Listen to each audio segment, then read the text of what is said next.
back to the channel. Today I'm going to be test fitting the new subframe for the Charger station wagon that I made in the old Magnum. So I'm using this car specifically for mock-up purposes just because I don't mind welding around it, the paint isn't really that nice, etc. So I got in contact with Black Ops Auto Works to ask them some questions about adjustable arms, and they ended up sending me their upper Trackhawk adjustable billet arms, which are very, very high quality. So I'll put a link in the description for these. They also sent me the rear arms, all the adjustable rear arms. I'll put a link in the description for those as well. So what I want to accomplish today on this thing is get the new subframe bolted in, get all of the upper control arms, lower control arms, knuckles, the Trackhawk wheels, etc., everything except for the struts, and then I can compress the suspension up, look at lower control arm angles, look at where the axles are going to go, where the diff, you know, all that good stuff that I need to figure out. I did line it up once before, but that was like 8 months ago now, and I just want to, since we do have everything finalized on, or pretty much finalized on the new subframe, it's all tacked together, ready to weld. I don't want to weld it together and then find out there's issues later on.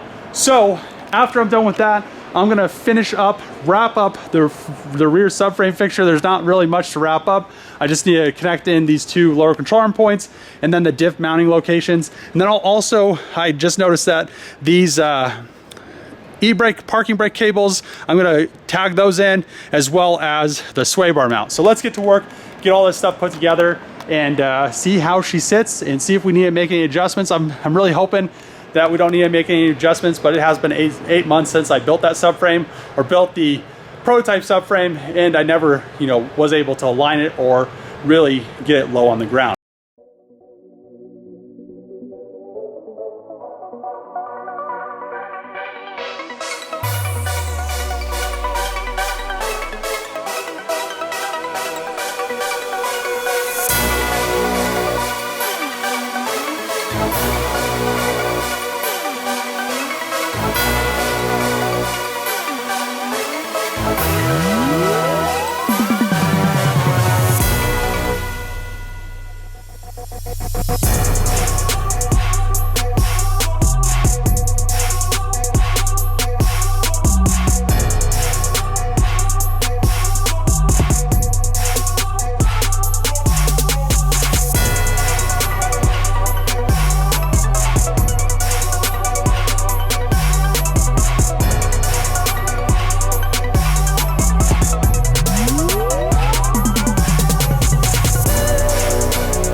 Just got the mock-up Magnum back on the ground with all the Trackhawk suspension and the modified front subframe. So one thing I wasn't expecting was for the wheel offset to be perfect for a Magnum. So I just was using the Magnum, the 08 Magnum, as a mock-up car.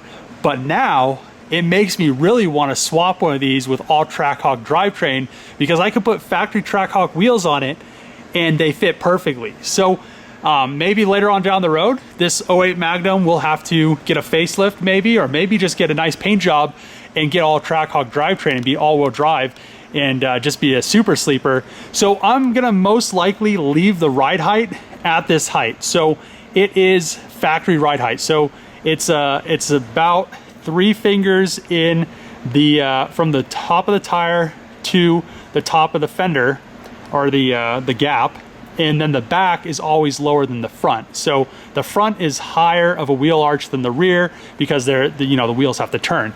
So I'm gonna leave this at this ride height right here. It's perfectly fine with me. I don't want it super low. I want it to be a nice, drivable car. And at this point, the Charger wide body bumper and everything is a lot lower than this bumper, but I can't believe how nice those fit. So those are Trackhawk wheels with Hellcat tires, 305, 35 series sidewall. They fit perfectly, but we do have a few issues that need to be resolved. Actually, quite a few issues. Actually, not quite a few, but a few. So as you can see right here, I stuck one of the burnt axles into the hub, and I just have it going straight through that hole, or the center hole where the axles would go for the all-wheel drive, the stock all-wheel drive system in a Magnum Charger. I don't think Challengers are all-wheel drive, but they could be. But where the stock cutout is, you can see that the diff is a little bit further back. So the diff is like 1 inch to 1.5 inches too far back. So I need to bring the diff forward. Since I have to bring the diff forward, I have to move the steering rack forward, and the lower control arm needs to come forward just a little bit. But when I do that, I might as well just move the whole front subframe. And then, as you can see, that axle is sitting pretty level on top of that U-joint. So I need to raise the diff. That's about, I would say, probably 1.5 inches to 2 inches. So that's kind of where it comes into, actually both areas come into like this little issue. The oil pan was, I already had it pretty close. I need to bolt the engine back in the car with the oil pan just to verify what we need to do.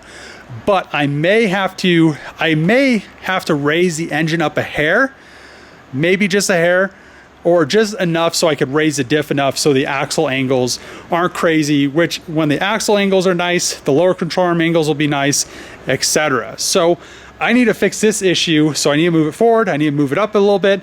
All of this stuff is factory Charger mounting location, so where the engine sits is where it would sit technically in a Hellcat. So that isn't an issue, but it is an issue if I raise it up too much that it doesn't allow enough room for the oil pan to fit onto the engine. So as you can see here, this was bolted to the bottom of the oil pan, and I have that much room to raise the diff, which technically it could be enough. So we'll have to see. I still have to be able to bolt the oil pan and everything on it, but it's going to be very, very close.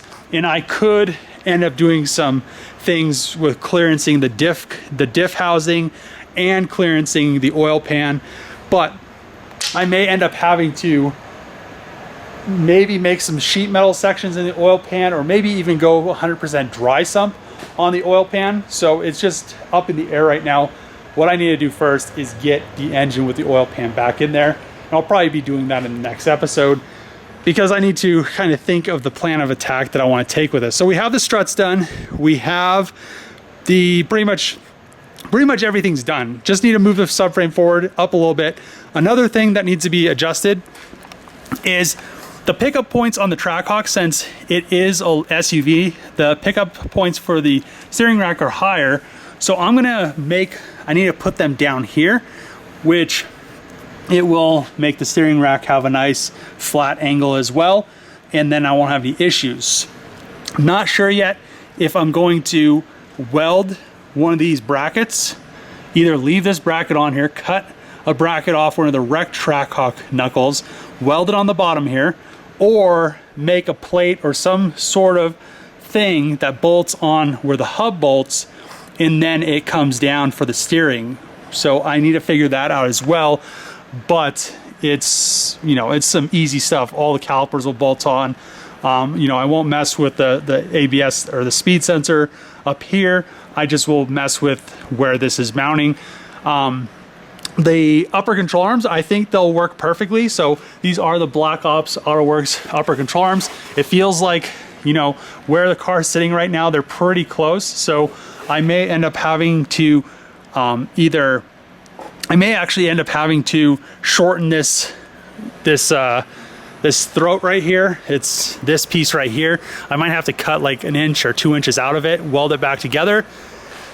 So there's quite a few things that have to be kind of modified on this. So I think what I'm gonna do is I'm gonna work on this, but I wanna get the rear subframe. So The rear subframe, I know we're not gonna have any issues because I went off of the charger diff location, the center, and then went to, you know, I lined up the Trackhawk subframe to that. So I know all the suspension points are gonna be perfect, and I know the subframe's gonna mount perfectly, and we're not gonna have, we shouldn't, you know, I'm not gonna say we're not, we might, but 98% the subframe should bolt in with the diff and not have any issues. So I think I'm gonna start focusing on the rear so I can get that all done. The subframe fixture is now 100% complete. So now what I need to do is pull the two halves apart and then pull the Trackhawk rear subframe out of the fixture. Trackhawk subframe is now out of the fixture, and it looks like a bunch of randomness is going on inside of this thing, but it is all the points I need to mount the Trackhawk suspension into the Charger. So we have the Charger subframe mounting locations here.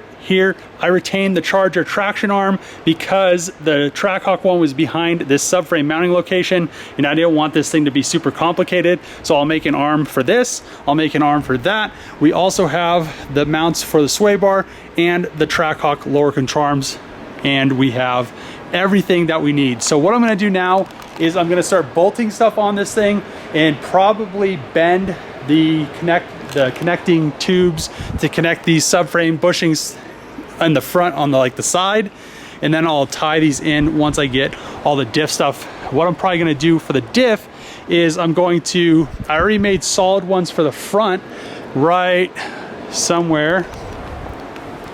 So I made solid ones for the front. These go right here and here on this bar, and then the Trackhawk front diff, or the front of the Trackhawk diff, has bushings in it. So it has bushings, so they're not going to be solid, but they'll be solid, you know, into the tube. So the back ones, I'm going to cut the Charger ones out of the subframe because these ones don't have, this is the Trackhawk subframe, it's 2 pieces of stamped steel, and it doesn't have like a bushing race, but the Charger one does. So I'm going to pull this out. I'll probably just cut it with Sawzall and then clean it up, and then use these two mounts for the Trackhawk subframe, the new one.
thought I was gonna get more done with the fixture in the rear subframe, but I did make a lot of progress. So I have both the bars connecting both sides of the rear subframe where it bolts in the car. I also have the front diff mounting connected. So I'm still going to tie a bar in right here, which will pick up this point for the exhaust hangers on both sides, because the Trackhawk bar was so much further forward because the diff is so much larger. So now I'll be able to retain, like I wanted to, retain the Charger exhaust hanger location, and then I'll just tie this in, which will make this stronger, and then I'll just put a piece of sheet metal in here, probably with a couple dimple dyed gussets. So other than that, right here we have a spot to locate this arm right here and right here on both sides. So the only arms that I really have left to do in the back of the diff area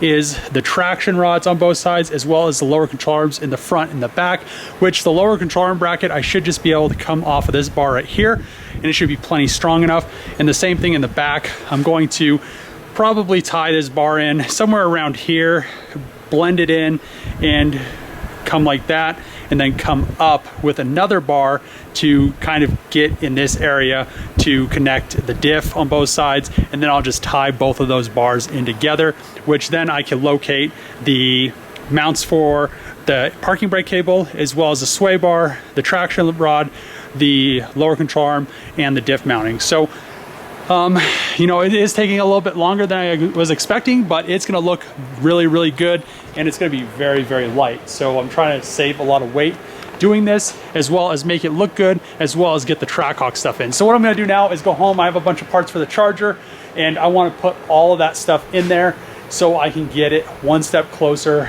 to getting the Durango swap in. But we need to figure out what's wrong with the Durango. So we'll get this thing figured out. I have a bunch of parts coming. Hopefully it'll start up. If not, I'll take it to the dealership after I install the radiators and coolers and ABS pump module, and we'll get them to get it to, or clear the codes or whatever. New Mopar dealership already got me the red-eye hood. I can't believe it was this fast. It was only a week ago I ordered this thing, and she is here. So what I need to do is paint this thing, but that's gonna be a later episode. I also got a bunch of other parts, so I'm gonna head home and get pretty much a bunch of the engine bay stuff put together. Try to get all the AC lines put together, all that stuff, as well as the brake lines and the coolant lines, etc. So let's head home, and I can't wait to see all this stuff in the Charger. I actually can't wait to see the red-eye hood painted on the car.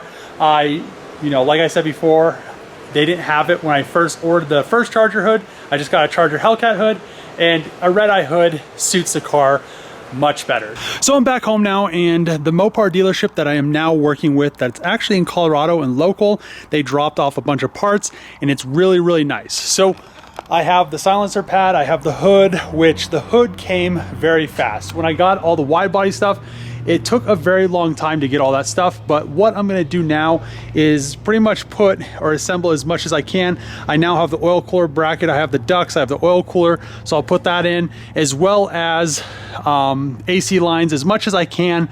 I did notice when I opened the hood, this heater core and AC core was out of that 18 wrecked Charger, and it's kind of bent in. So I'll actually remove that, but I can still put in the airbox and the silencer pad, as well as all the cooling lines for the supercharger and the AC lines, and pretty much everything forward. I could put in the tranny line as well, and then I could have the brake booster, brake lines, all that stuff in. So I will put the link in the description for the new Mopar dealership, because the last time their website was down, so I couldn't find it, and then he did send it to me. So I will put that in there, because the prices on parts are very, very reasonable.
able to get pretty much the engine bay all the way buttoned up in the Charger. And what I did was I put the brake lines, the master cylinder, the AC lines, and the supercharger coolant lines into the engine bay. So now it's pretty much ready for the Durango drivetrain swap. And I just need to verify that the Durango drivetrain actually works. But what I ended up adding was the inner chiller setup from a red-eye Charger. And what that includes is all these AC lines right here. They run down to heat exchanger by the coolant pump. And what that does is it uses the AC to cool the supercharger coolant, and it drops the intake air temps drastically. So that is all complete now, and it's ready for the Durango swap once I know it runs and drives, and then I can put everything in, minus the subframes, which are gonna be done probably by that time. So I'm really happy with how the Charger is coming out, and I really can't wait to get the rest of the stuff buttoned up on it. But I still haven't put the headlights in, and there is a good reason for that. So I also haven't put the oil cooler in, and there is a good reason for that. There are some ducting or some ducts that go on both sides of the radiator, which I had to order that I didn't know I needed. And then there is also ducts that go behind. Well, this one on this side, since there is the heat exchanger or the inner chiller setup, it really doesn't do anything because usually there's a cooler there, and it just pretty much funnels the air from that duct into the wheel well. On this side, it funnels the air through the oil cooler into the wheel well, but there is pretty much some ducting that goes on both sides of the radiator, so there isn't just air going all over the place, and it funnels it right into the radiator. But I had to order all of that stuff because I didn't know which ones I needed, because there is a special one for this red-eye air box that I have back here. So it funnels the air from the grill into the air box, and it pretty much funnels it from the hood that I got into the air box as well. So I just pretty much ordered all of those ducts, so I knew that I have them all. So they're only like a couple $100, and now I'll be able to pretty much put everything back together, be able to put the headlights on. I really didn't want to have to pull the bumper off and on a million times. So I'm going to pretty much end the video here, but one other thing I'm going to say is I finally have some merch. I actually ordered some merch myself, and I really like it. So this is the blue, matches the car, and it just kind of goes with the build. So if you guys are interested in these, they are on my merchandise page on my channel. Pretty much you just go on there. There's a bunch of stuff, order what you want. But I'm going to end the video here. I'm really happy with how the Charger's coming. I'm really happy with how the Durango's coming. So now I have the Hellcat, and the Hellcat at the Junkyard. So as always, if you like these videos, make sure to click the subscribe button, thumbs up, throw a comment below. As always, see you guys next time.